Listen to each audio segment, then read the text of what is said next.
Good morning guys! Another day, another tutorial. So for today's video guys ay ipapakita ko sa inyo yung isa sa mga ginawa nga natin na AI prompt sa ChatGPT at ngayon nga ay gagawin natin sa Google Gemini para makita nga natin guys kung ano yung magiging result.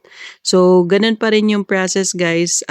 Una lang ay i-click nyo yung plus sign sa left side sa pinakababa para ma-upload yung picture na gusto nyong gamitin. Sa amin kasi ay couple version, so picture namin mag-asawa. Then next naman dyan guys ay ipipaste ko dito yung prompt na gusto kong gamitin or yung pinagawa natin kay ChatGPT. Then pag na-paste ko na yan dyan guys ay pwede na natin yan isend kay Google Gemini. Kapag nasend na natin yan kay Google Gemini, antay lang tayo guys ng ilang seconds and lalabas na dyan guys yung result. So once na may result na guys, huwag nyo kakalimutan or huwag kayo masyado ma-excite. Kailangan i-download nyo muna yung picture or image na na-generate. So huwag nyo kalimutan guys na i-like and share yung ating mga post para lagi kayong updated. Yun lang.